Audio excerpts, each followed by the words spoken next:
my gosh, to be honest with you, like my Brian is fried. Your Brian is My fried? Brian. Brian. I told you I was tired. Last week, there was loads of unraveling, shall we say. And yeah, I faced a lot of anger, a lot of like deep anger. And it was kind of looking at timelines from dreams where these things were happening. So I was like, there was a dream with you in where it was like we were doing a past life regression, and we were both sat in the same room, and we regressed into Egypt. And we were both going down this long corridor, but we were really scared. We were terrified. And I think we were bound. And then we were put on these tables, and we were both like crying out and calling for help. And what was in front of us was like Anubis, and I think the long birded beak one. Oh, those? Yes. Those, yeah. We were on these tables and we were just crying, and I came out of the regression in the dream and went back into that room that we were first in, where we were doing the past life regression. And then there was someone there with me, and he was like, no, you can do it, you can see this, I'm holding your hand, it's not really happening, go back in. And so I went back in, and I looked over, and you were still on the table. And like just something was happening with our bodies, like they were pulling something out of our bodies. And when I was reflecting on it later, I think we just were calling out for help, and because we didn't get protection in a way, it was really traumatic. And I don't know, like, what is your perception on timelines and whether your mind makes up a story in order for you to process some sort of emotion? Like, do you feel that happened, or do you feel that our minds are just forming a narrative so we can express that energy? What do you think? That's an interesting perspective. Yeah, that could definitely happen. Like, kind of, especially when it's a dream, perhaps, yeah, images come in the shape of things that we have maybe seen during the day, or yeah, because I do think we shape the dream world based on material objects and people that we see here, and then we form this story, but behind that is always the emotion, right? And what actually might have happened either in maybe a forgotten memory or a past life, we play it out using those elements. That's kind of what I see it as. And so, yeah, I definitely do think that there's a possibility that a scene can be created with things that we know now, but in reality, something else might have happened, but it's still helping us process that emotion, that underlying emotion, which in this one, you said it was anger and also fear, right? Yeah.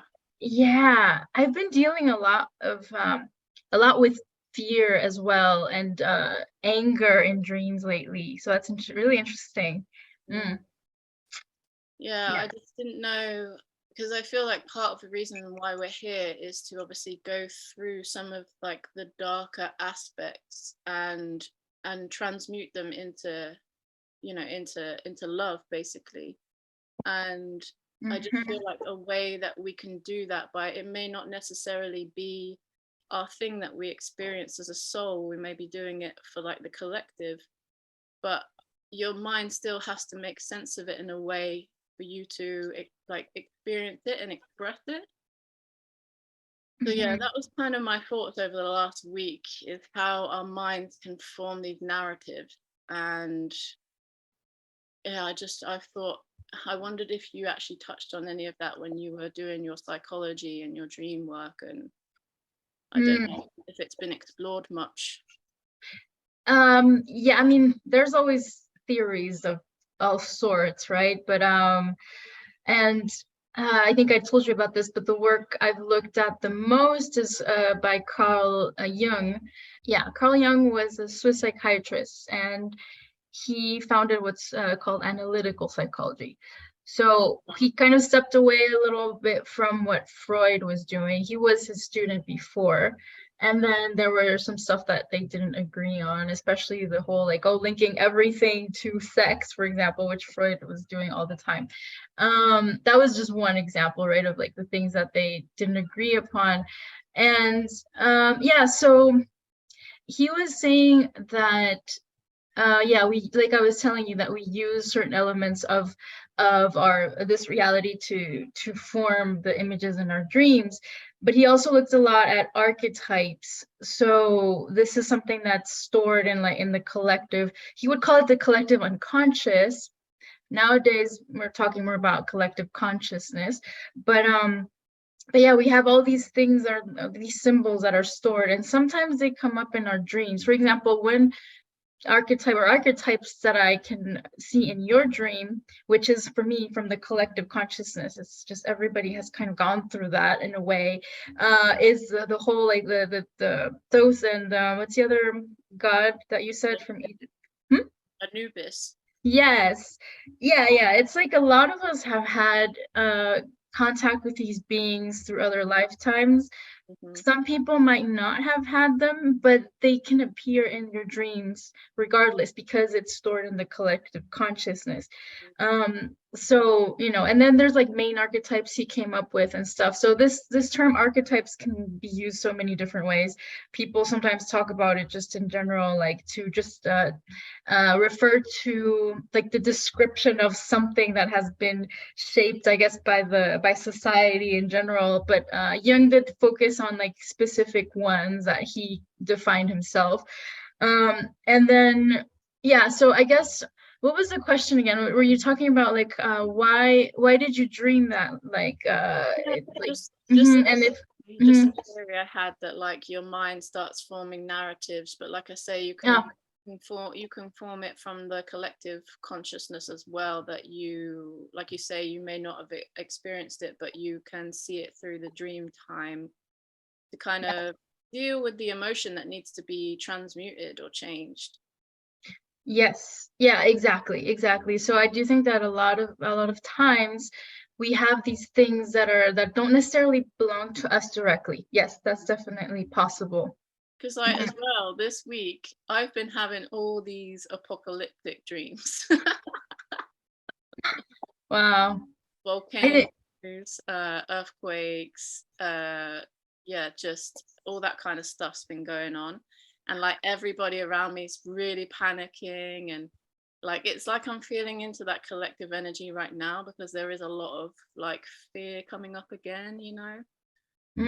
well, I have heard a lot of theories, or well, people say that there will be tsunamis soon and probably yeah, earthquakes and stuff this year. So I don't know. Yeah.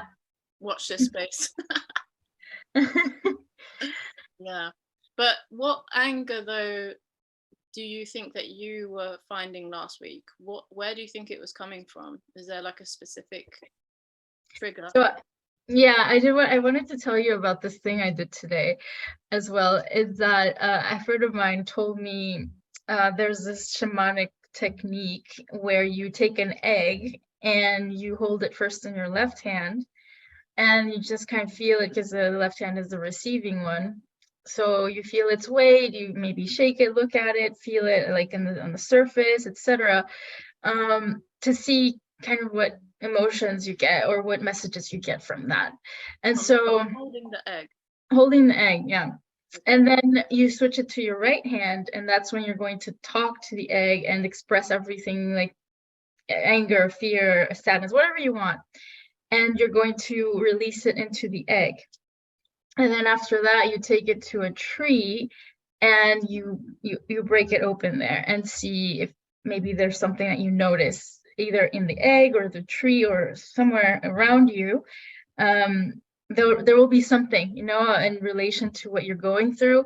and also you will release or that word apparently isn't like super good to use. I don't know, because you know when you're leasing something, like release, like you do it again, kind of, and Uh-huh. Mm-hmm. so it's like to let go, I guess would be a better word. So you let go of those emotions in a way. And then you also maybe uncover what the true underlying emotion with from that anger was, which for me, I know it was sadness, for example, because I did discover, oh, and this is directly linked to the topic I wanted to talk to you about today. So I did the egg thing. First, I was like thinking about, oh, this could have been a baby chicken, you know. I was just thinking about like, oh, it's kind of sad in a way, and just like all that kind of stuff. And then when I switched it, I started thinking, okay, who is it that I need to talk to that is still like in my mind, that maybe I have some anger towards that person, and I did think about a specific person, but I'm like, I think there are other events that are linked to this one that brought me to that person so that I could kind of relive that experience. So I was like going backwards in my life, you know, and I did catch two or three other moments with other people that kind of made me think about the same way I feel now. And one was even stronger. Like the emotion was just like I was so angry at the person, but at the same time, I felt very sad about what happened. And I discovered also that I was angry at myself more than the other person. I was thinking, how could I let this happen? I feel so stupid. So I kept saying all these things, right, that I wanted to say to the other people, but also to myself. And then I was like thinking, I don't like the way I'm speaking to myself. This is horrible. This is not me. And so I'm like, I absorbed a lot of people's emotions. These are not really mine. In a way, they are, you know, because we do share emotions and we're linked and all. But I do think it's important to make that difference, I guess, separation in a way, not like to say, oh, I'm not, this is not me, you know, Oh no, yeah, it's more like, yeah, hmm? not take any accountability or responsibility for the thing, right? No, Just not like that, but just to identify what the source or who the source of that emotion was. mm, Because yeah, even if it's a person who's linked to you, even in a very strong way, more than other people, um, they will produce certain emotions, you know, and in that moment, for example, when something happened and I was feeling all these things, I realized that I did absorb a lot of what the other person was producing in that now moment. So I took them on as mine. And then I was living my entire life expressing this anger that I didn't even know where it came from, really. And so that's when you know, it's like when you're just confused. I'm like, I don't even know why I feel so angry sometimes. And it's like it doesn't make sense. That's when you know you've absorbed other people's feelings rather than your own. So, you know, I was like saying all these things like to myself, to the other person. And those are very specific moments in my life, I think were like big turning points, you know, like if I hadn't made that decision, things would have been super different and I wouldn't be here, for example, you know, or things would have been maybe better for sure, but I would have not learned a lot of stuff as well. So what I was doing, and this was the day before because I had identified those points of creation, I had looked into them a little bit. So no, let me finish the egg thing first, and then I'll go back to the points of creation thing. So then after I finished doing all that, which took me a little while, you know, it's like you have to be really patient with yourself because it's like you know, sometimes it takes a little while for you to actually feel those deep emotions. It's not like because first I was just sitting there and I was just like, I don't really like this. Like, I feel silly. First of all, you feel silly holding an egg. I was at a park and I was just like, hope nobody's watching. But you know, it's like after a while, you're like, okay. I closed my eyes as well and like just kind of really felt into it. And the more you speak to yourself, the more you speak to the egg, really, because you're speaking to the egg now. It's like that's why it feels a little different as well, because all those things that you probably shouldn't be saying to yourself anyways, you're saying them to the egg. You're storing it in the egg. So after a little while, like more stuff started coming through until finally there was this letting go of, or like all these emotions came through, right? And in the end, it was more sadness than anger. So yeah, I let that all go, and then I went to this tree. I was looking what tree, and it's so funny because in this dream I had last night, I was in a house that looked like one of the ones where I lived in Mexico, and it was a house that we had actually. The thing is, it was like two houses because we had this like terrain that we got first, so we built the house there. But then my dad got the one that was next to it, which was an empty lot. So he built the other half of the house, but it was more like a second house, and then they were connected. But the funny thing is, in my dream, and they're both white. But in this dream, one of them was white as usual, and the other one was completely burnt. Like it was all black. The walls were completely black. And so I would, yeah, so I would be in the side of the house that was white. And it's interesting because it's the left side. So as speaking of masculine and feminine, as a feminine side, let's put it that way, of the house. So when in psychology, when we speak of dreams and you dream of a house, oftentimes it's representing your body, your psyche or whatnot. So whenever I would go into the other side, like I just stepped slightly into the other side of the house, and I was immediately like scared because I'm like, this is all burnt, and I felt like this presence of a woman, or no, it was a young woman, like maybe a girl or a teenager. And it's interesting because this is one of the moments in my life where like I was detecting like there was this big shift in my life that a decision that I shouldn't have made. Um, and so I felt like there was a presence of like this teenager, a really young girl there. It was a ghost. And so I was like, and then my mom was there. She was saying something like that. She was kind of freaked out about it or something. And I was saying, I've actually asked never to see any of these things, but I can feel her presence and I can hear her sometimes. And it's true that since I'm little, I decided to just block that. I didn't want to see ghosts. I didn't want to hear them, even though I kind of was very curious, but I was like, I literally like asked, I don't want to see it because I'm going to freak out. And I could feel like presences and stuff, but never really saw anything, like very like vividly or whatnot. So yeah, anyway, in this dream, that's what was going on. And so I was telling my mom, about this. And then something weird happened where I was with my daughter, with Kiara, in my car, and we were like driving off to go find some food. And I was like telling my mom, but I didn't have a voice. Like I couldn't really speak loud. And I was like, Mom, we're gonna go find something to eat. And she wouldn't listen. She was doing something and she looked kind of upset. I was like, I was like trying to yell and I couldn't. I was like, oh, whatever. And I just drove off. There's always dreams of houses, driving. Oftentimes I have problems with the brakes as well. I'm like, Oh, me too. I get them a lot. right, wow, oh my gosh, yeah. So that's really interesting. So okay, so going back to the egg thing, because when I turned this way, I turned to my right, and I saw this tree. It had been raining, so it was really wet from one side, and it looked black, and the other side looked grayish, like Oh, wet. like your dream. Yeah, I have a picture of it, like exactly. And so I went and cracked the egg there and actually threw the egg. It was really violent. And Did you throw it? Oh. yeah, look at the tree. Oh my gosh, that is. And then, like last night, you had that. Literally the left side. Literally the left side.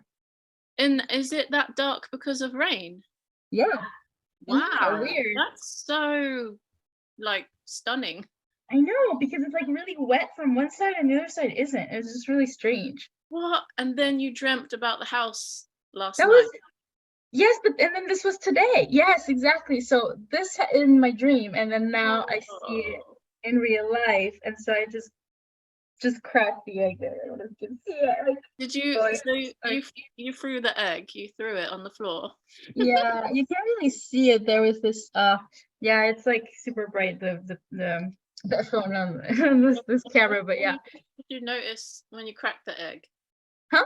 What did you notice when you cracked the egg? Oh, I'm gonna have to look at it again. I haven't really seen any like image or something. I might be looking for something specific and it hasn't clicked yet. Okay. Maybe there's something else that will come up later. I always like saving the picture and then taking my time, because when I was looking at it, I was just like, I don't really see anything here. But did you feel any release like afterwards?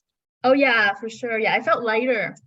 I felt way lighter and happier, and then yeah, my day has been feeling pretty good after that, you know. I'm not getting that like feeling of heaviness or anything that I sometimes get when I because these feelings do get like stored somewhere, Oh, they do. and you can always be like, yeah, I feel great and all, but they're still there if you don't work on them.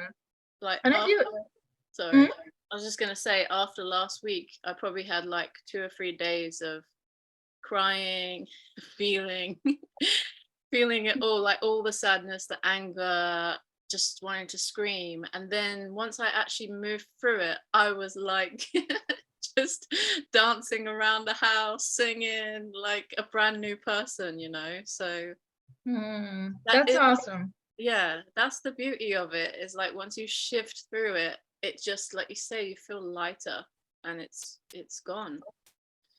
Yeah, for sure. And then, it's like it's in layers as well because, for example, if anybody listening tries this egg thing, for example, and then later on there's other things that might come up, it's normal, but at least you've let go of that other thing that you were still holding on to. It's not like, oh, it didn't work. No, I mean, yeah, it did work, but then there are going to be other things to release later on. Oh yeah. It, so, it's a work in progress. I mean, It's it's like, better to do that than to keep oh it man. bottled up. It's Huh? like a snowball that, like, at first it's like this big and then it can get that big, and then, it just comes in waves, doesn't it? Yeah, exactly. But it does get lighter and lighter, I think, and easier as well to release or to let go of stuff. Yeah, how do you feel about that? Hasn't it gotten easier? Oh yeah, like things that used to take me a week to get through can be like a day, or less than that, a few hours sometimes. And even Mm, now I have the whereabouts, like you said earlier, it's like, is this mine or has it come from somebody else? Like, just think, when we first started going through all this, we were taking up everybody's stuff. And now, yeah, I'm a lot wiser to know that no, this isn't mine. mhm.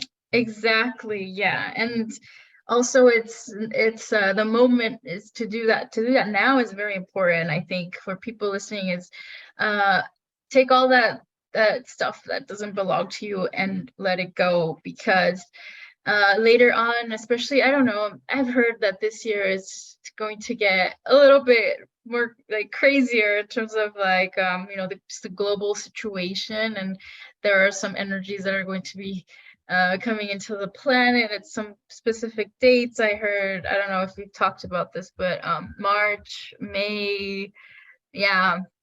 And so all these things, if you haven't done your shadow work, you will feel more off. Like I've just thought about this a lot. I don't know to what extent it's true, but I do believe that there's some truth in that. It's like um, when you do your shadow work, you're way less affected by all these collective energies in the world, events and things like that. So it is very, very important to start doing your shadow work right now if you haven't done so, or to keep doing it.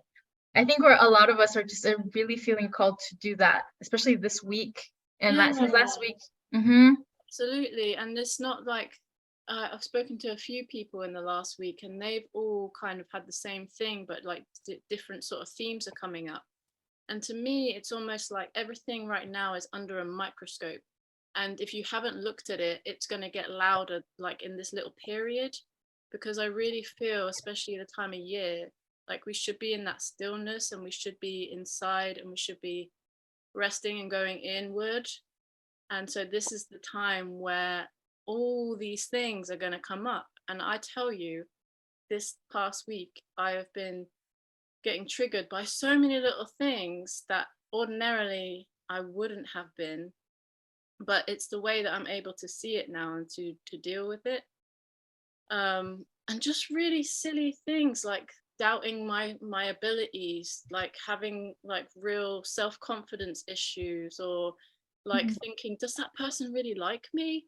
Like, do you know what I mean? All these little thoughts that wouldn't normally affect me have just been coming into my like arena, shall we say. And Yeah. it's just like, I don't know, it's weird.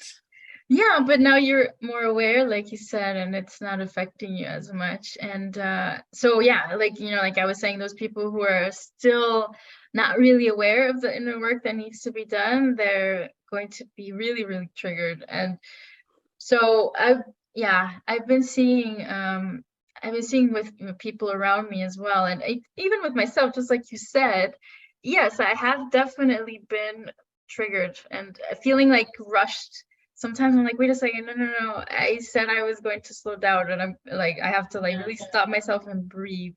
It's like you feel this like, I have to do stuff. I have to finish doing this right now because then I have this, and then I'm like, wait a second, there's no rush here. you know? Yeah.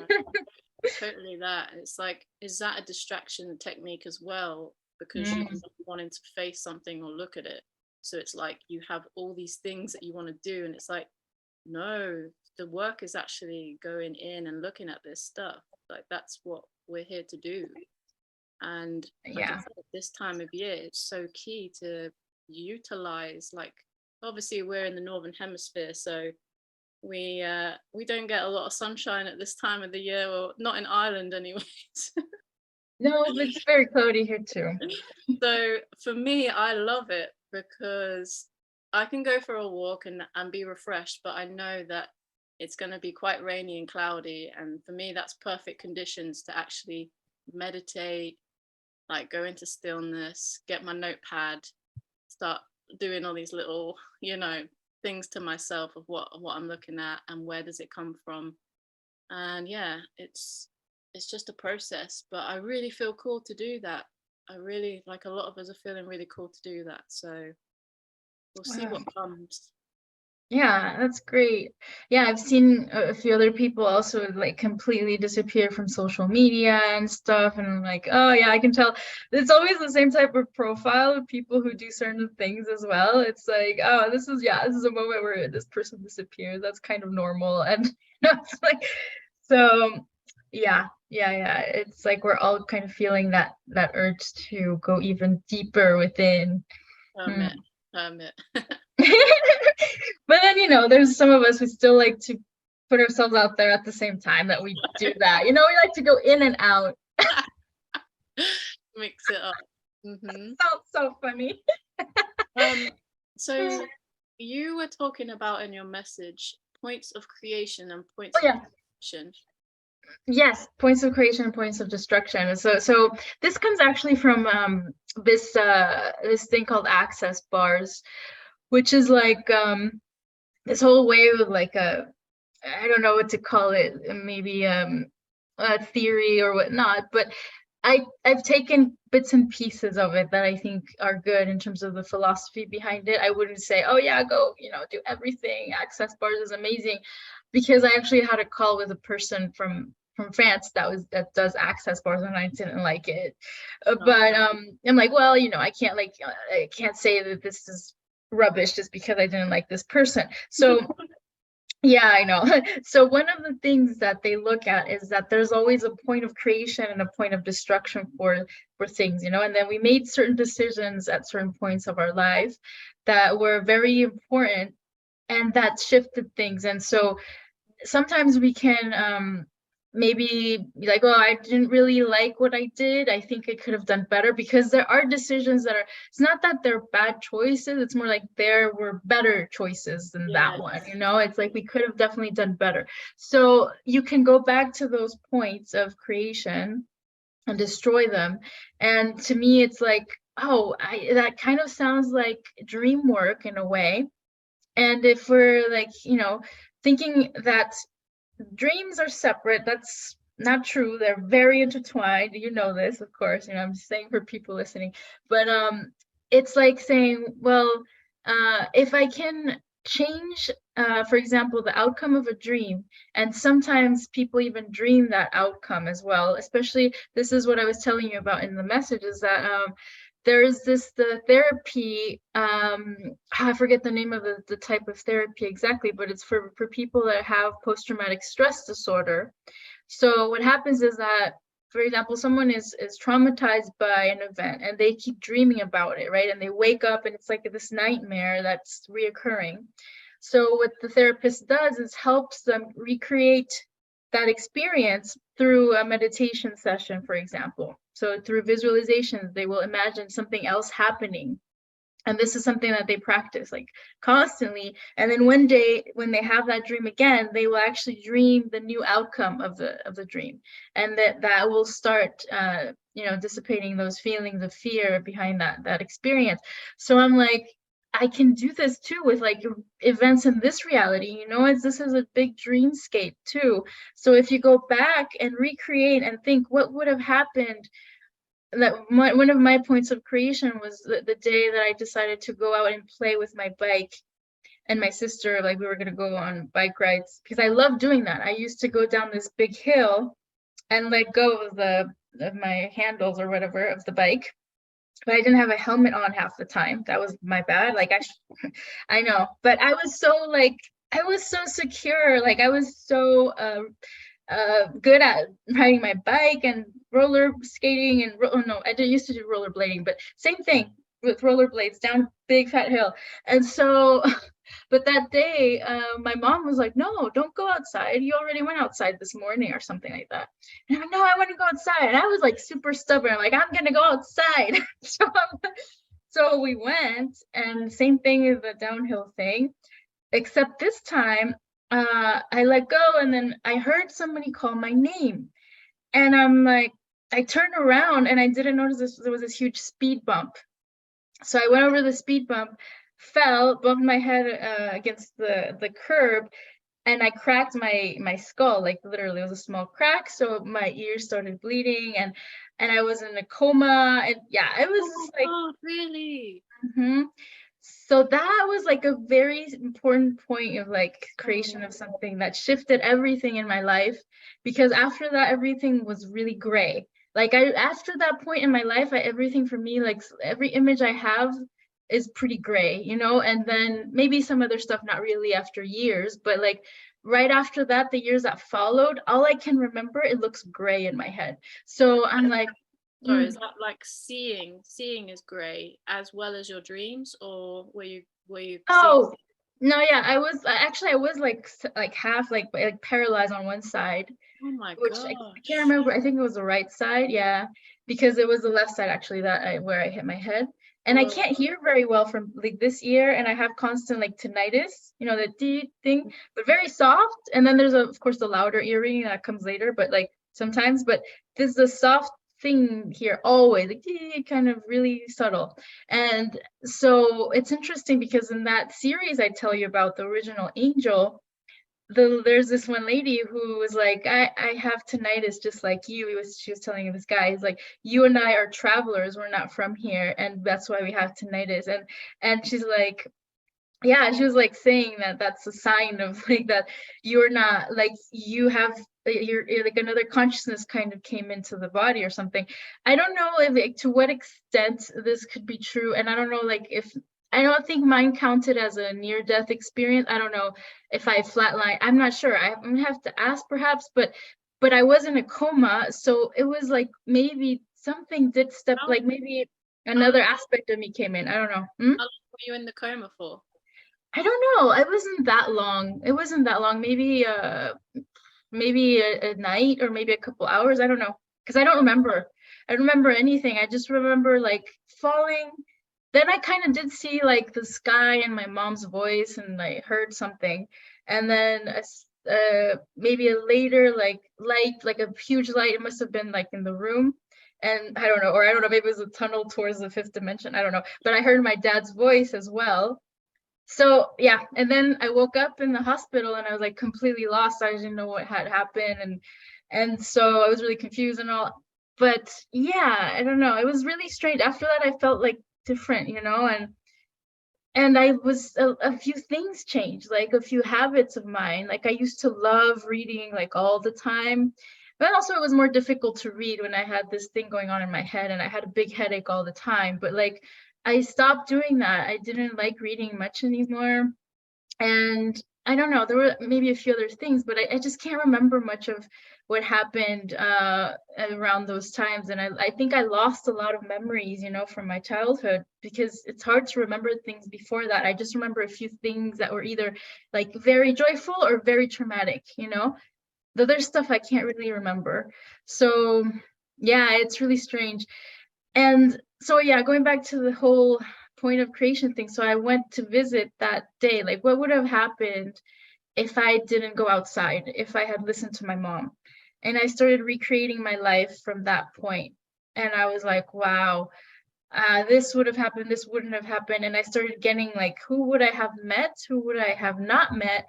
And I realized that there were a lot of people that I probably still would have met because we're like in the same family constellation, let's put it that way. Like we traveled together, you know. It's like, for example, you, I'm sure we would have met because you came up and I'm like, oh, I wonder where I would have met Siobhán, you know, like. So cool to think about. Where would we have met instead? Mhm. Yeah, and so, and would you even be living in Ireland too? You know, that might have changed as Oh my well. God, it changes everything. Yeah. Wow. Yeah, but we still meet the same people, and then some things happens, like some things are absolutely meant to happen always. But yeah, I was thinking, yeah, okay, let's recreate that, right? And see if that shifts something in my life from the now. Maybe I can like try to merge those timelines somehow, you know? Mm. Mm. But so this is the thing then when they say like there are so many timelines when you look at yourself and there's so many aspects of you and the like the multiverse or whatever. It's like is that playing into like cause and effect and like the laws of the universe, you know, the eternal laws? Are you like messing around with things that you shouldn't be, or do you feel that we are conscious and we have the awareness to be able to do that? Do you know what I'm trying to say? Yeah, I don't think it seems like it's breaking any cosmic law, because in my opinion, right? Because it's not like I'm infringing on somebody's free will or something like that. It's more like these timelines are existing and I'm trying to tap into that and maybe live that in a way. You know, I want to live that version of me that didn't have that accident, for example, you know, and but still be able to have gone through certain things that were like key in this lifetime where I learned, you know, certain things. Yeah. So because maybe if I didn't have that, like I was thinking that maybe we would have my family and I would have stayed in the United States longer, so I might not have even gone back to Mexico even, you know, in a way, or maybe I would have not even come to France, you know. So it's like maybe I would have stayed in the United States my entire life. I don't think I would have liked that, you know. Or you know, I would have liked it, and I was like, oh yeah, that version of me would have probably been super like had a lot of friends, you know, stuff in one place, and like more like self-assured, more, yeah, higher self-esteem, because after that accident, like I had like my self-esteem was like to the ground, you know, like for years. So, and I was super shy and insecure at school. So yeah, and then so and right after that, like half a year later, I think we went back to Mexico. And so and I don't know if it had anything to do with the accident in a way. I know that like somebody in my family had died as well. But yeah, I think I'm gonna have to ask a lot of stuff when I go back to Mexico to see my parents in a month, because there are some things that I'm wondering about, you know, like I feel like a lot of the events in my family, and this is going to sound really like egotistic, but it's true. A lot of things that happened in the family revolved around like me and decisions that I made. And even going back to the United States was because I said I wanted to. It wasn't, if not, it wouldn't have happened. So, you know, it's like I feel like there was a lot of weight on my shoulders in a way. Like I didn't really like see it, and I see it now. You know, it's like they were like always like wondering like what I was thinking, and like wondering my opinion on things. And it's like, you know, Right. it's like when you're a child, it's like, whoa. And my mom would ask me all the time, which one should I take, this one or this one? And she would always want to know what I said, like as if I knew everything, you know. That's so interesting. That's like the complete opposite to my family. I didn't But get the it. But the thing is, and then they would doubt everything else that I wanted to do. So whenever something went against what they were thinking or their beliefs, or values or whatnot, then I would be wrong. So that's what caused confusion, I think, in my life, is like, okay, you're always asking my opinion, but then whenever I really want to do something, you say that that's Make a wrong. wrong decision. Yeah. So it made Yeah. you doubt yourself. Yes, exactly. Hmm. Yeah, it's Yeah. very fascinating because, but then it's like it becomes so massive because when you go to these points of creation, like you say, that then there's like multiple ways that it could play out. It's just like it's completely Yes. mind blowing, right? Yeah. So I literally maybe either tapped into one timeline or maybe several, and then was like, oh, I kind of want this and this and that. So it's like sometimes I do feel like we can create a completely new one that hadn't been thought about before, and then we're literally just building something that's stemming out kind of from that one. That's kind of what I'm getting as an image in my head. I don't even know if this is really possible, based on, like, because of the type of reality we live in and the overlays and everything, and we don't really have that much creative control of things, I think. But still, it would be cool, like, if I could just like grab certain decisions, uncreate those, but still go through certain things that I know are important, not just, for example, stay in one spot my entire life or things like that. So yeah, I don't know. It's interesting though because think how like the positive, think how you had moved around a lot and how you have had to kind of start again and make connections, and like that's very similar to my life. And I was in a very rooted, like stable childhood in a sense of growing up in a similar location and moving schools. But then when I got to about the age of, I don't know, 17, I like moved from so many places and I had to get a new job, make new friends. Then a year later, I would move somewhere else. And I was always then like starting again. But that really broke me out of the sort of stable shell that I used to be in, this little protective shell, because I then had to, make new everywhere I went. And I'm glad for that though, because I feel if I'd have stayed in that connection with like my school friends and stayed in that location, I just, I don't know, it just wasn't, that life isn't for me, like being in one Mm, place all the time. yeah, no, me neither. I think I would definitely, uh yeah, always in whatever timeline I want to travel and see new Same. people, and We yeah, and are places. galactic travelers. Yeah, yeah, for sure. Yeah. But yeah, I get you in terms of like feeling like you're starting from scratch, which is, you may never really do start from scratch, but it does feel like it sometimes, especially when you leave friends behind, and then you feel like the foreigner, especially when you're young. I don't know, like, what age were you when you started traveling?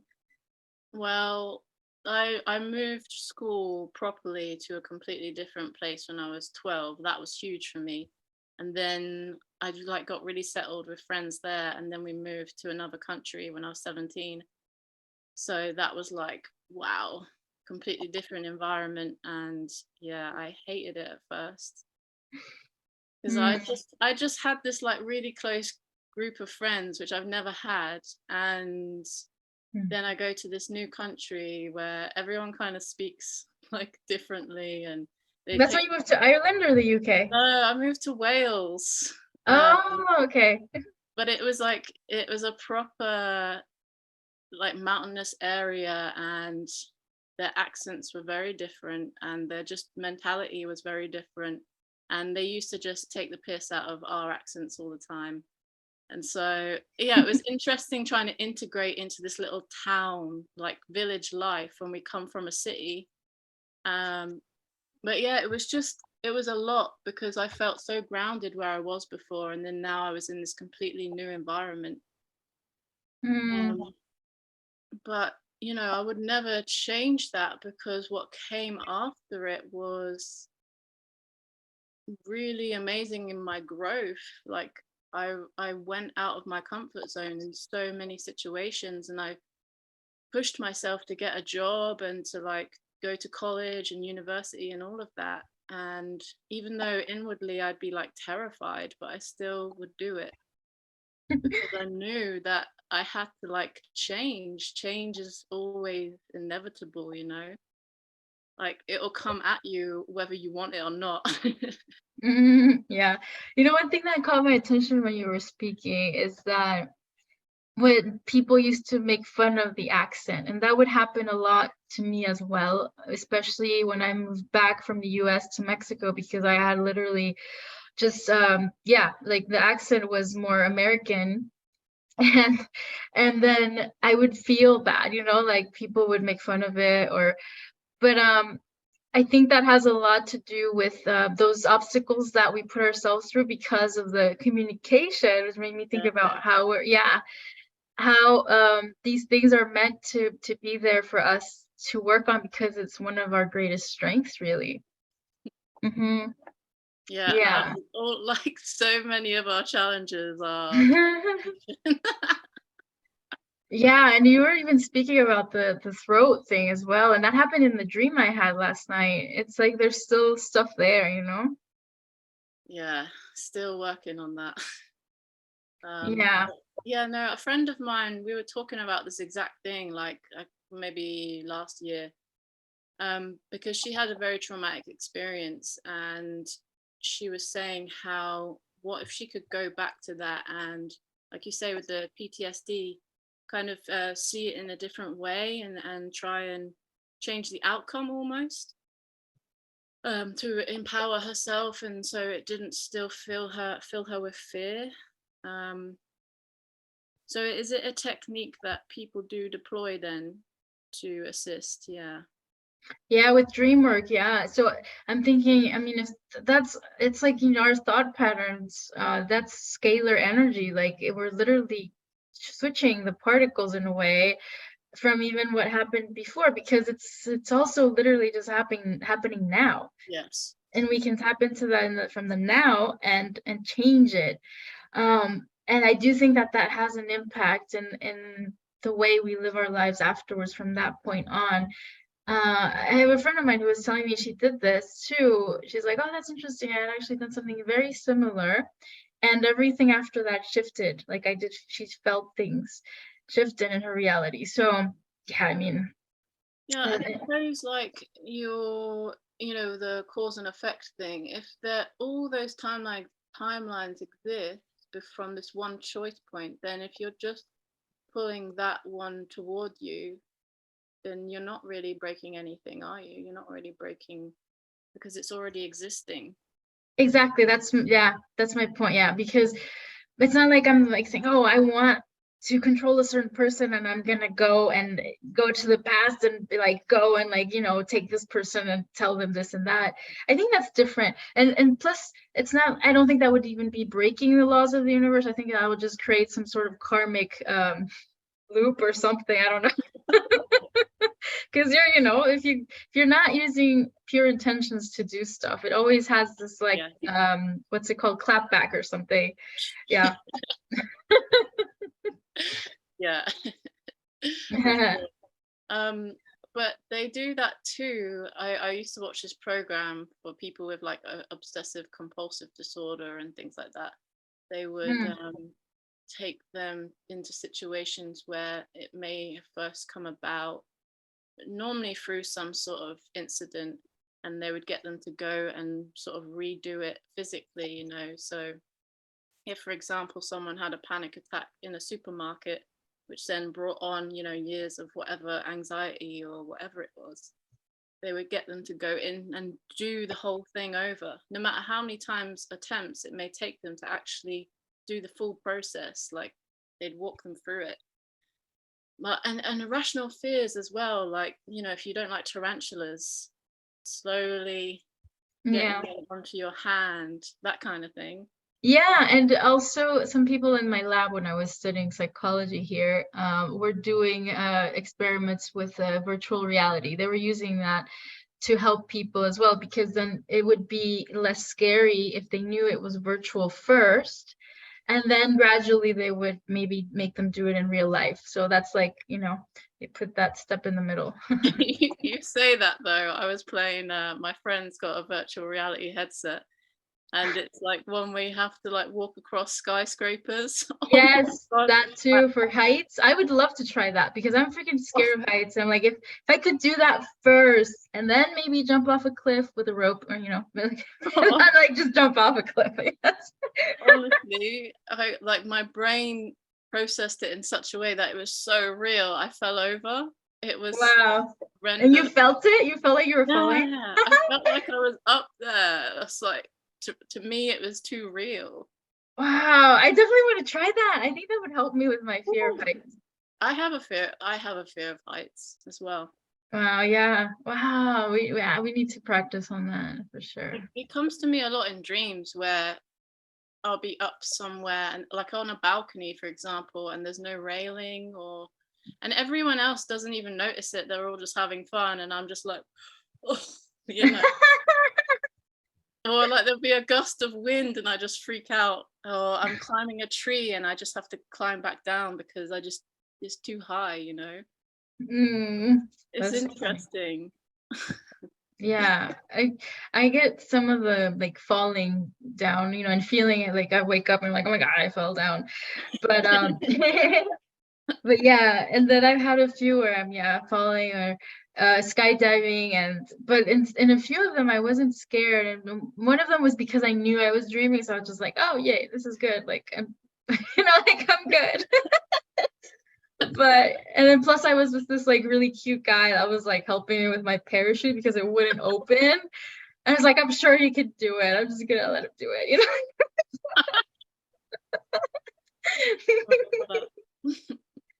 Yeah. That's so funny. Yeah, I've been getting a few other dreams too, of like being in in like places. Well, you've been getting similar stuff too, places with people where we go like on a mission, and like one of them, for example, was in this like city, and we were like jumping across rooftops and stuff. Oh, that's And cool. yeah, and then there I wasn't scared of heights or anything. And so yeah, I like these dreams where we get missions and stuff too. It's like training in a way, and there are versions of you who are not scared of heights and things like this. I was like, Yeah, there are totally. yeah, yeah. So I think that's what I want to share about the whole like points of creation, points of destruction, and how we can reshape our reality. And I guess, and even therapists use this, like psychology, that they will make you revisit events and stuff, but I don't think they see it like in the multidimensional way. They don't think it's possible to actually shift things here and align with that reality of what if that hadn't happened. It's more just like they think it's just a mental thing, like to either forgive yourself or forgive other people, or stuff like that. But I think we can literally at some point, like create this whole different timeline, like I was telling you. And even after that exercise, I looked at myself in the mirror and I did see like I was a little different in a way. And I'm like, oh, I don't know if this is my mind tricking me or whatnot, but I'm like, I don't know. I feel something is different. And yeah, so, but thoughts create our reality. So whatever it is, that already shifted something in any case. Yeah, I like there's a technique where you can, well, I think you just write something on a piece of paper and you just burn it. And even seeing that release out is enough to shift something within you, I feel. Just Yes, process. yeah. Do you think sometimes that happens also without even us noticing much, just because maybe we shifted something in our way of thinking, but like in the moment we kind of, because it's happened to me that I see things, I'm like, where did that come from? Like I've passed through here like so many times, and this doesn't make Uh, sense, like it as if you were living in another reality somehow. Does that happen to you? Like, for example, let's say the color of a wall, but it's not like they just painted it. It just seems like it's always been like that, but you're like, I remember this wall being a different color, or a pole or something, and then or an image that you see, or I don't know, in a sign, or I don't know. It's just like, That's definitely happened. I think I texted you last year ah, when I was going for a walk, and I always, no, I don't always go the same route, but it's pretty easy to go the same route in this little town. And the post box was a different color. oh, yes, yes. And I'm like, what? That's been the same color for like 15 years. And today I can't remember what it changed to. It was And blue or red, right? yeah, Wow. We've had this thing of blue and red with Teresa, my friend Teresa, I told you about. yeah. Yeah, but finish saying what you were saying. Sorry, I didn't mean to interrupt you. One time, this was really blowing to me. So I was looking for bin bags, to put rubbish into, and I searched the whole house, and there was no bin bags. And let me say bin bags. I know, bin bags, right? Like There's trash bags, and they don't say rubbish, they say trash. But anyway. trash bags. And I searched in all the cupboards, all the places they could be, and there were none. So all right, I have to go to the shop and get some. You will not believe it. I went upstairs. I probably went to put some not pajamas on so I could go to the shop. And I came back downstairs and there was a whole roll of bin bags on the table. Wow. And like Interesting. I know that we only had like one left. We didn't have a whole roll and there was no one else in the house. How did those freaking bin bags get there on the table? Bin bags. Wow, that's so funny. And you know what I was just thinking is that sometimes I feel like there's like, have you seen that movie I told you about, The Adjustment Bureau? Yeah, I watched it. Oh no, Yeah. no. Sorry, I was thinking of another film. Oh, okay. Well, that one is it literally explains this. It's like there's like this team of people. Well, maybe it's not literally like that. Maybe it's our team of people that like step in and they freeze everybody, and then they go and like, no, this can't be doing like this way. If she goes out and buys and some stuff right now, she's gonna meet Oh someone my she's not God, that's supposed really to, tricky.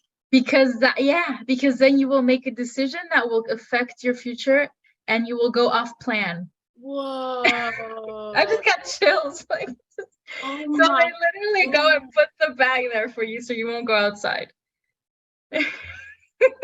Whoa, that's so freaky to think about.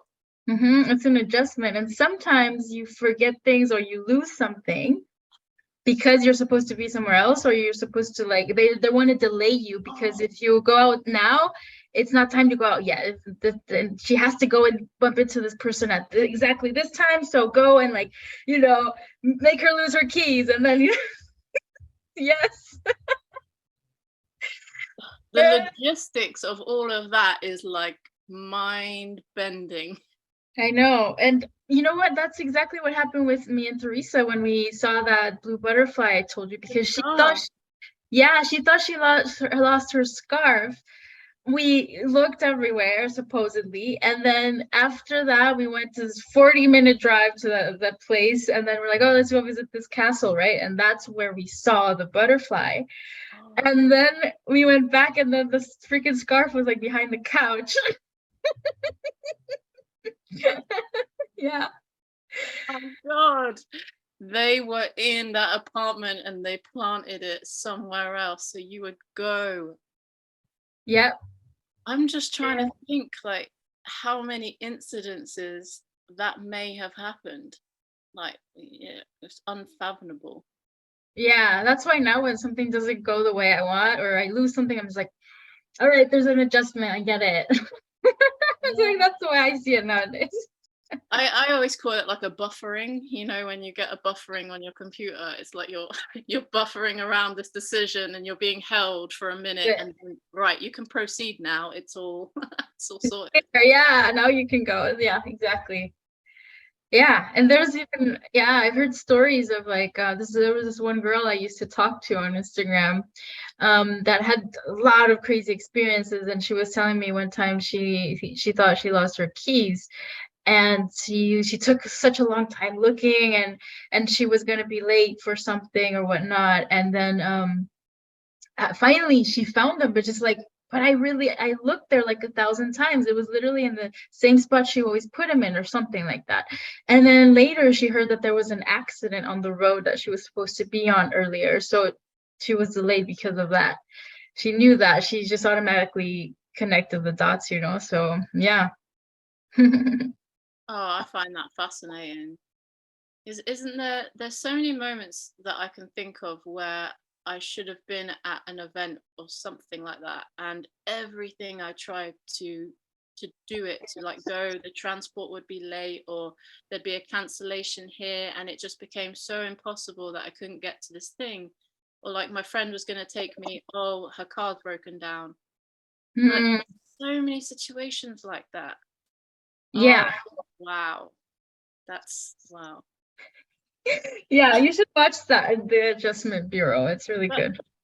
I thought when I saw you post that like last year, weren't they like trying to keep people like lower consciousness and all that, or was that just Um, no, it was more like, well, you people are very lame at making decisions, so we're gonna kind of let you kind of make decisions or make you think that you can make decisions, but not really. And like, but that's the whole thing. It talks about this whole concept of like if we really have free will, right? And but at the end there's this really nice message, I think, and because we do, it's just that there are aspects of us that know better in a way, you know, although these aspects I wouldn't be like, oh, I trust them fully and I listen to everything they say kind of thing. More like, yeah, maybe I do listen to that inner voice once in a while more than what I'm doing now because yeah, there is a guidance there. But it's not like they're trying to fully control my life. It's not like because it's aspects of myself anyways, but and I can eventually be like, nah, I don't want to listen to that, and I'll just do something completely different. But the thing is, like, we can't follow out of like the, I guess, the cosmic laws and stuff. We can't really break those, kind of like what you were saying. So there has to be some structure or some sort of like guidance, not necessarily as control, but like just to protect, you know, the laws of the universe or whatnot. Yeah, so this movie talks about that, you know, and being like, well, but they do put humans as like, oh my gosh, you guys are just like, yeah, you don't know what you're doing, so we need to really step in here. And but there are of course humans that do know what they want and have pure intentions and everything, and I feel like those are the ones that get more what's it called, of like liberty to do things, you know. uh-huh. Yeah, interesting you say about protection because I think a lot of the times things where I thought things were going to work out in a certain way, I then later on down the line realized, oh, I didn't actually want that. And me being held back or rerouted was actually, you know, better for me. Um, so I think there is a lot of like, no, you don't really want that. So we're going to, you know, make a different, not make a different decision, but we're going to withhold that from you for now. Yeah, exactly. Yeah, for sure. And then of course there's the other stuff that we have created in terms of like the decisions that we've made and everything. We've allowed a lot of things as well, and that's why we have these other beings now that are just kind of infringing on people's free will, and even breaking cosmic laws. They are doing that.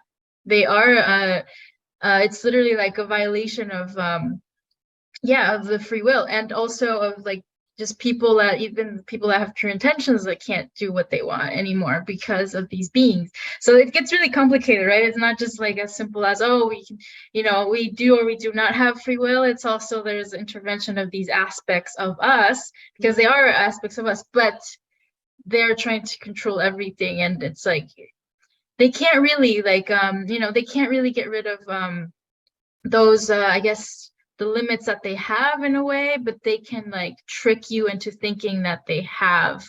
It's really complicated. I know about this person. I know this because there is like certain attacks that people get where it makes you think that they've just taken over your you completely, and but it's not true, you know. So that's, if you fall into the trap, you literally just kind of completely lose yourself. So that happens, you know, and that's like like come on. Oh yeah. So we do have to watch out for that kind of stuff as well. Again, coming down to knowing yourself and knowing what is and isn't yours, right? Mm-hmm. Exactly. Yeah, exactly. Yeah, yeah. And there's only one way to do that, and that is to do the work and look at yourself Mhm. deeply, deeply look at yourself.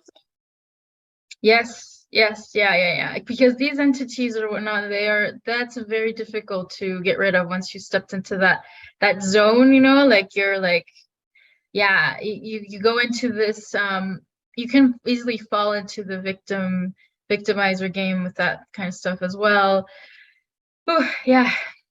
Mm, Yeah, I feel like some of us experience that, like touch into it just to know how to have the awareness of how to handle those situations. But it is for sure a big initiation. But yeah, it's just mhm. all part of whatever game it is we are playing out right now.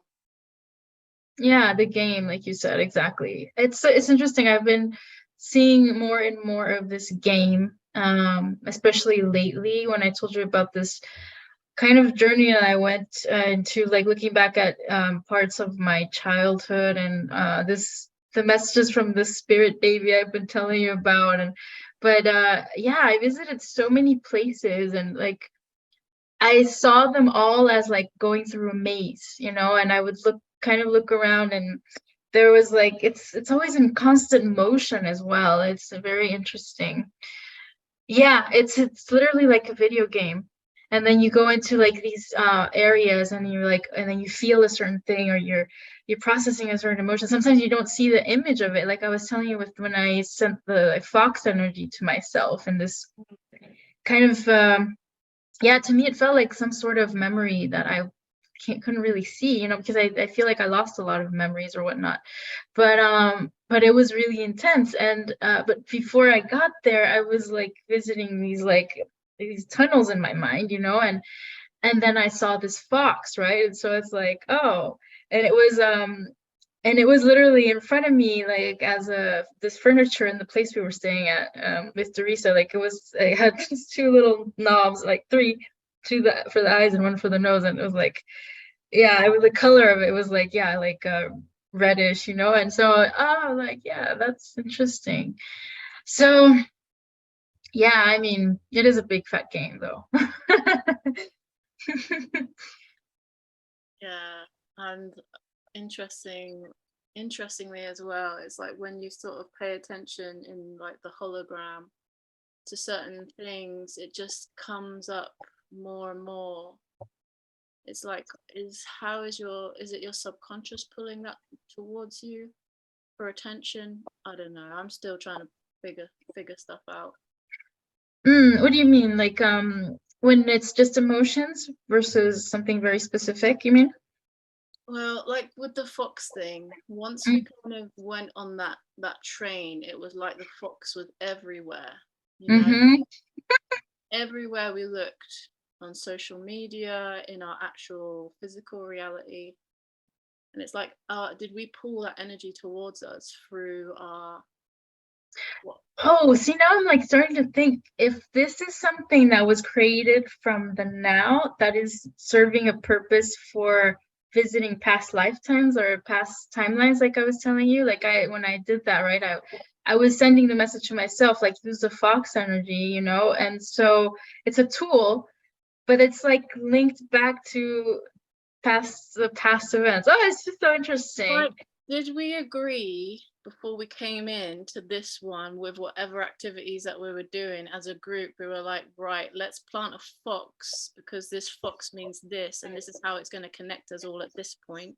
Yeah, I think so, yeah. Hmm. I think that's one of the purposes for sure. And then we're using it for other things as well. It's like a tool, like I said, it's like connection. Yes, that's one because of the people resonating with that energy. And then also, yeah, like I was doing, like visiting that other point of creation that I didn't even know that I don't have the visuals of, but I had the feeling of it. Yeah. So yeah. And Is it mhm. it always like it grabs your attention, doesn't it? So then you kind of like in that present moment, you're like concentrating on that thing.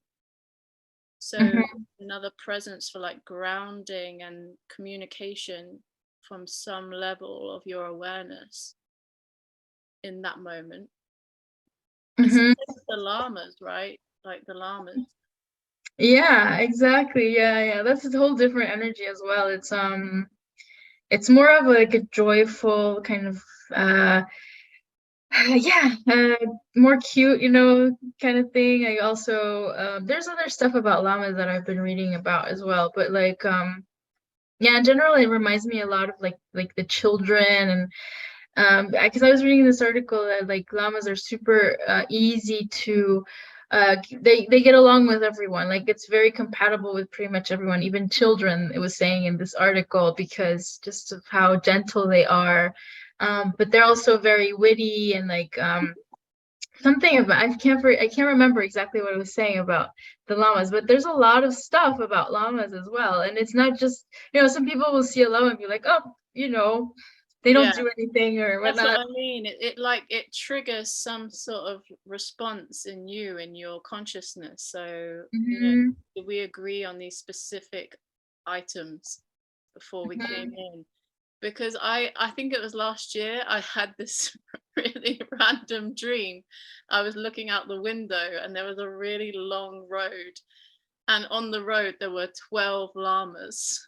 No way. I counted them. There were 12 llamas, and they were just in this group together and they were talking. I couldn't hear what they were saying though. And it just always stuck with me because why would you see them? And they all had little backpacks on, and it was like they were trying to plan a trip or to go somewhere physically. And I was just observing them. That is so cute. They have I little know. backpacks. And when were like, so when was this? It was last year sometime. Like it could have been nearly this time last year. It was definitely winter time.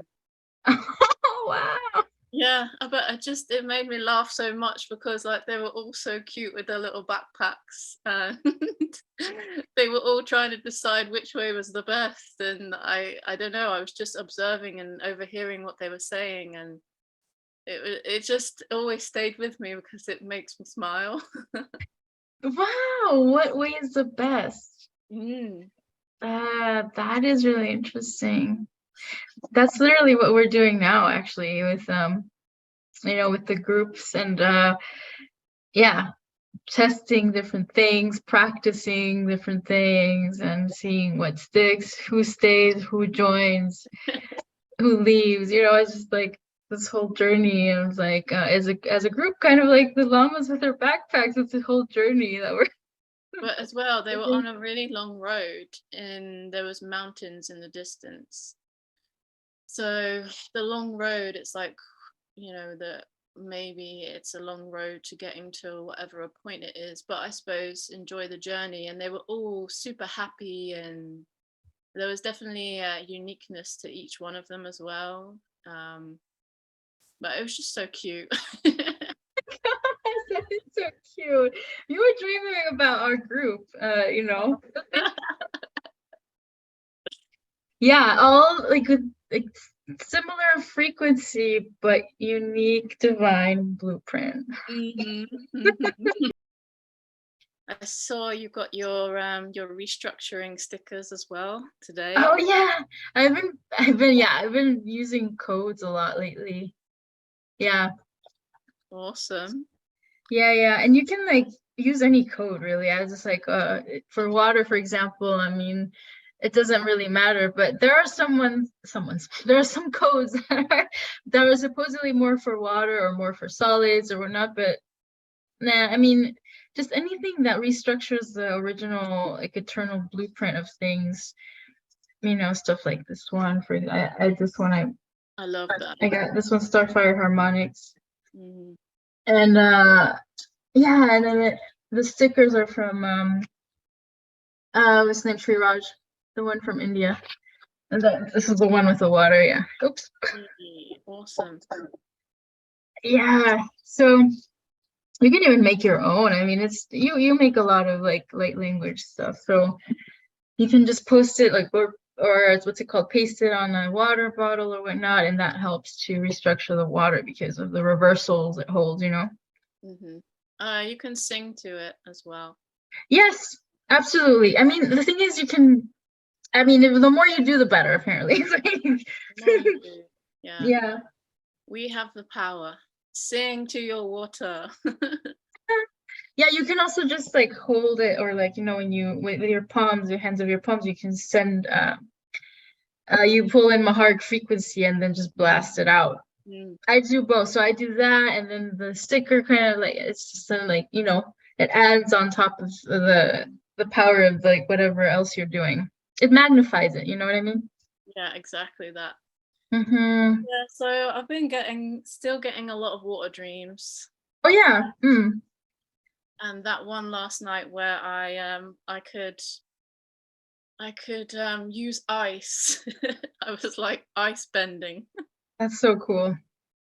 Yeah, just working with the elements more, you know. Mm. Oh yeah, nice. Because yeah, when you're working with ice, it's like it's water, but it's also solid. Well, I mean, cold air, so it's air. And then what's the other? Were you working with fire or earth at all?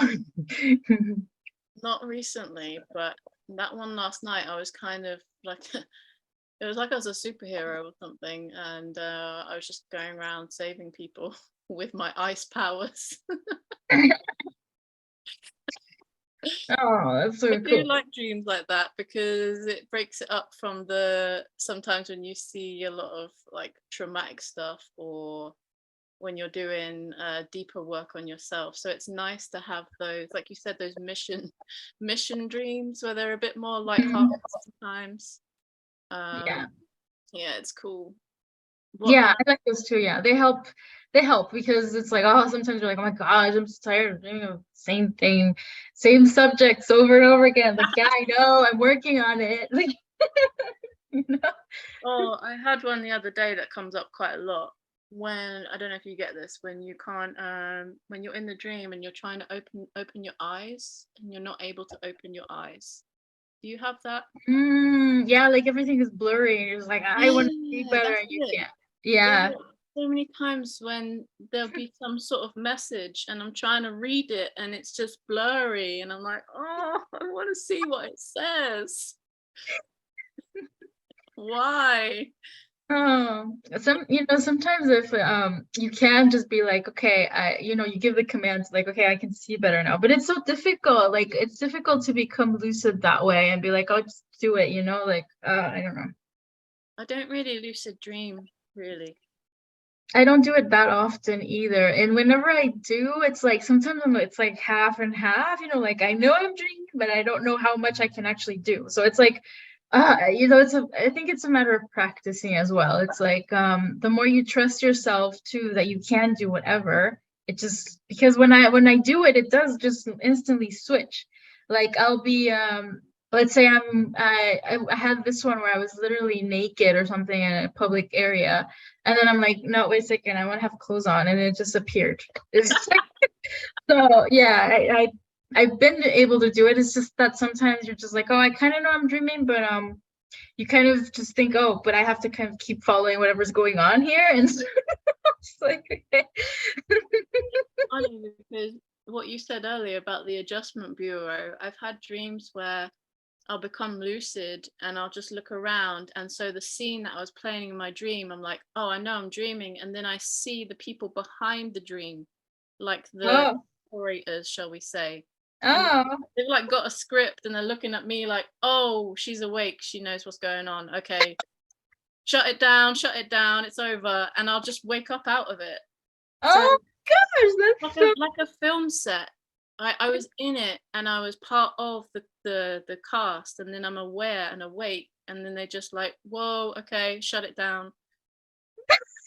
Hmm. That's Wow. happened a few times. Interesting. I think you could definitely like override that at some point. There was one where I was flying in the air and I became aware that I was in a dream, and I just messed it up completely then, because I was like, oh no, I don't know what to do. And I just started falling. I remember I just jolted out of my bed like, oh no, I could have carried on flying somewhere, but I just freaked out. Oh no. Yeah.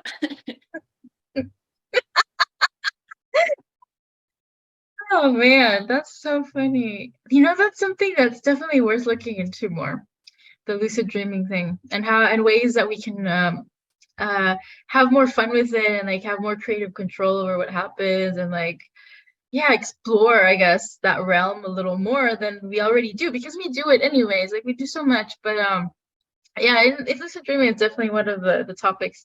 You know what I've been trying to do, which I haven't been able to do yet, but it's this because there's one technique that if you find certain triggers like in the dream, that for example you dream of a certain object or a thing or a person, then you know you're dreaming, and it's like, ah, okay, this is a dream. So since I have my family in the dream, and of course they're not here living near me, I'm like, okay, every time I have my family, I'm dreaming, hello, I'm like trying to like plant that seed in my head.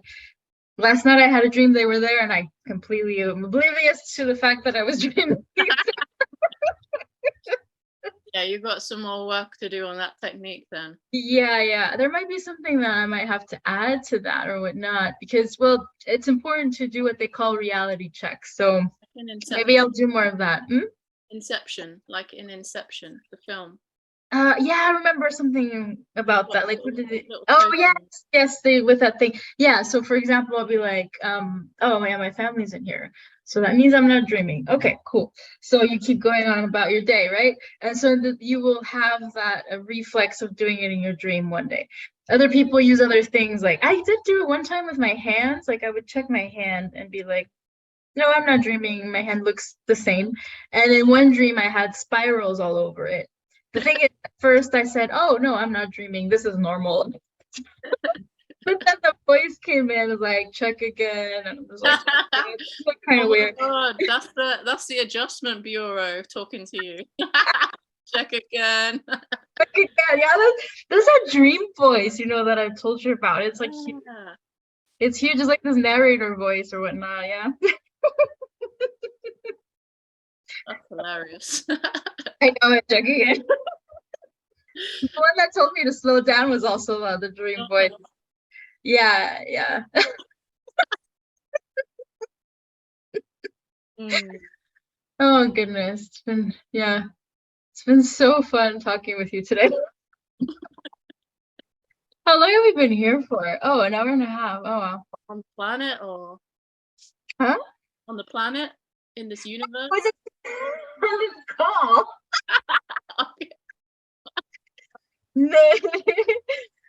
That's so funny. Like this call has lasted like a split of a second in another universe, like Gone. yeah. Earlier, before we got on the call, I drew some cards for us, and all Oh. of them had water in them. Can I see? Yeah, let me just grab them. Hang on. Okay. I'm just eating some nuts.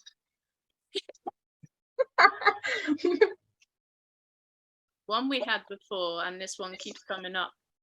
Message in the bottle. Mm. And then we had breathe. Mm. Hmm. and literally to the sea. Wow. You know what? That's a beautiful card with it. She has wings, doesn't she? Yeah. Hmm. Maybe we need to go to the ocean. Oh my gosh, maybe you and I should go to the ocean together when we get a chance. Mm. Yeah. Oh, That's water. the ocean. Wow. Beautiful. And the colors as Mhm. well, like the blue for the communication and peace and Wow. And breathe, like, yeah, it's hmm. I guess, let's see, did you get any like specific message from that? No, not really. Like I just kind of just quickly drew them, but I think we said before about taking our time a bit more and Yeah. feeling into the moment instead of just rushing. Like you said earlier, you felt like you needed to do all these things, and really, do you need to do that, or do you just need to relax?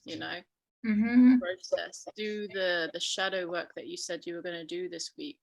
That card reminded me of that, yeah, when I saw it. Mm-hmm. And she's sitting on a lily pad or something, right? Yeah. I love it. Is that a lotus behind her? Yes, it is. Yeah. That's, yeah, I love that. That reminds me of so the stuff like the lotus breath and stuff like more organic way of breathing and breathing from all points of entrance, like top, bottom, left, right, front, back, and it's like this breath where you're like really pulling in all the quanta like from all around you and into a center point. I love Yeah. that breath technique. Yeah. As well. Like look at the vibrations that are coming out of her head. Oh wow, yeah. You're really tuning into those messages that maybe you weren't receiving because you were just like distracted and rushing and stuff. But when you take the stillness and the time to breathe, even try that technique, and then because you know how like beautiful you feel when you're in that moment, right? In that pure stillness, that void. Woof, it's magical. Hmm. Wow. Yeah, I love that card. Mm-hmm.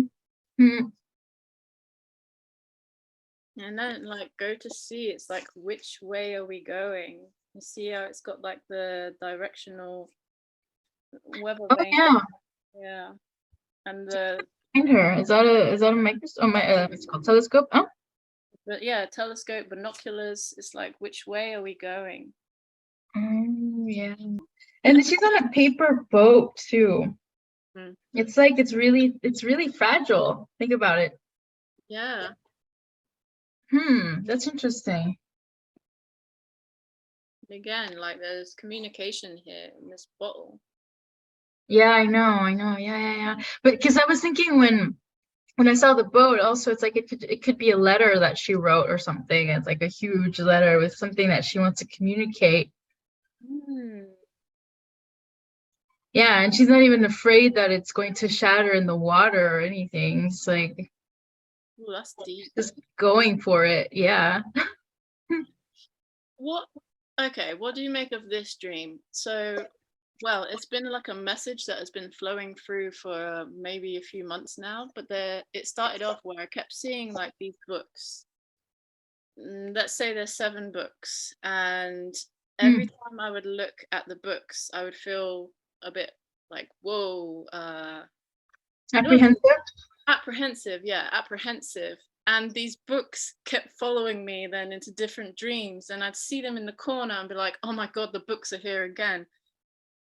Um, yeah, why? Is there a message that I'm not seeing, or what are Mhm. these books? Wow. Can you describe them? Are they always the same? They're like in say for example they're in a holding thing, and there's like 7 books. I'm saying 7, it might not be 7, but there's definitely Hmm. them, and they're different colors as well. Um, Hmm. and they look like those old school books you get in a library that are proper bound and Hmm. look academic, shall we say? Kind of like, do they look kind of like this one? Kind of like this?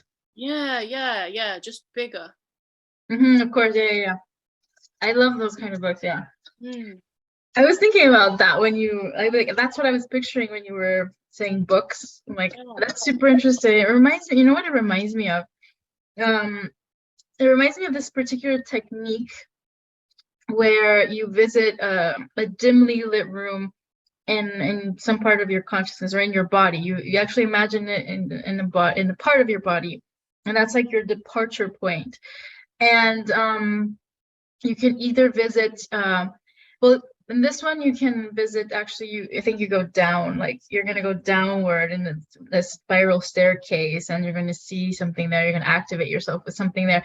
But this is also very similar to another technique where you can visit places like in your consciousness, either like more like the lower chakras or the higher chakras, and so you can go either up or down. So it's just like this sanctuary that you create. It's like your house, and so I always imagine my dimly lit room is like a little library, and has those kinds of books always. And so I think that's super interesting that you have that in your dream, because I don't, yeah, maybe I've had one time where I was in a library literally like that. But and that's a whole other story. But the thing is, yeah, these books I think do have a specific meaning. It's like what comes to mind is like the Akashic records, which is like there's so many layers to this, but like because there's a Akashic, and there's other records, like, but the true records, right? Like where all the information from all like humanity is stored. And it's like there's stuff in there that maybe, like you said, maybe something that you don't really want to see, and because you feel apprehensive about it. So maybe what you could try is that exercise, right? Like visit that place, and where does it start? Is it in your brain? Is it in your heart? Your abdomen, wherever, and go there, and maybe instead of doing the whole going down the staircase thing, maybe try opening the book and see what you find inside. Don't Mm. get this. So they started appearing in my dreams, and I would be in a situation, say if I'm talking to someone, and it would just catch my eye out of the corner of my eye. Oh my God, the books are here again. And more recently, I was in this room and it was like the room was haunted, and the books were literally flying off the shelves and hitting me. They're like calling for your attention. No. Wow. It's like, look at the books, Hmm. read the book, or whatever it is. So I'm gonna have to try and see what it is. Yes, like do a technique or a meditation or whatnot. And this is also something that therapists, like for dream work, it's used a lot as well. Like something, or even just when you dream something, the dream ends before you can actually do what you wanted to do. You can visualize like what is it that's going to happen next. Sometimes you even have the possibility of jumping back in the dream if you do that right when you wake up. So try that, eventually, if it's a dream. Like let's say the books are flying out, right? And then you're like, okay, and then you're waking up, you're like, oh man.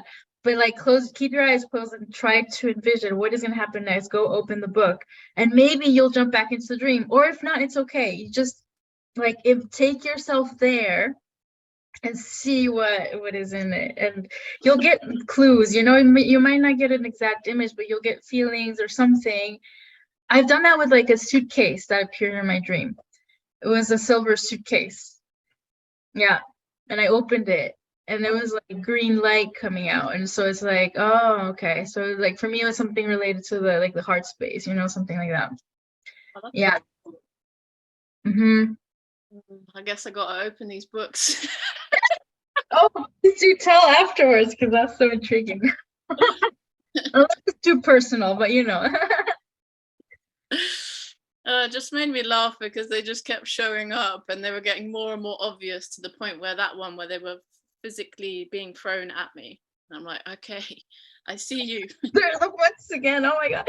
So it's like, what's your worst nightmare? All these books that like Books are being thrown at me. In the dream, I went and I ran and I got someone and I said, is this normal? And she was like, no, I've never seen this before. is this normal? Oh, that's so funny. Oh, yeah. So there you go. Wow. Oh man. Let's see. Was there anything else that I wanted to share today? I think I'm good. I've shared a lot of stuff. How about you? Yeah, I'm good. I'm good. Good. Yeah. Okay. So yeah, I think we can start wrapping it up. Is there anything else you wanted to add, just to say goodbye, or not goodbye, say later, see you later, say later, see you later, see you later, alligator. Oh gosh, I used to not really like it when people said that to me. See you later, alligator. It's like you're supposed to say after a while, crocodile, and I'm just like, yeah. What? It What is just that? came out. Oh my gosh! The book. Tape on it. Oh my gosh! Why?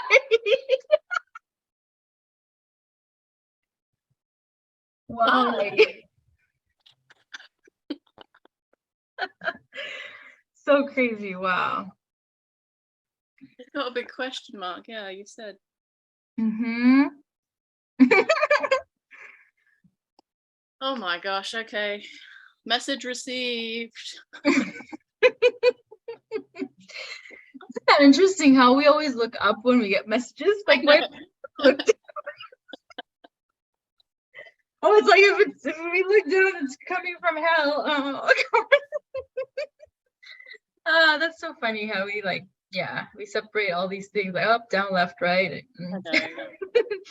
But I mean, yeah, it makes sense, I guess, in a way, because like higher frequencies are usually up in the, and when you look at it from like a linear standpoint, yeah, they are higher up. But I like to step out of that sometimes and be like, well, it's just everywhere. One time I'm gonna try to be like, yes, I got the message. And see what happens. Yeah, see if you shift any timelines.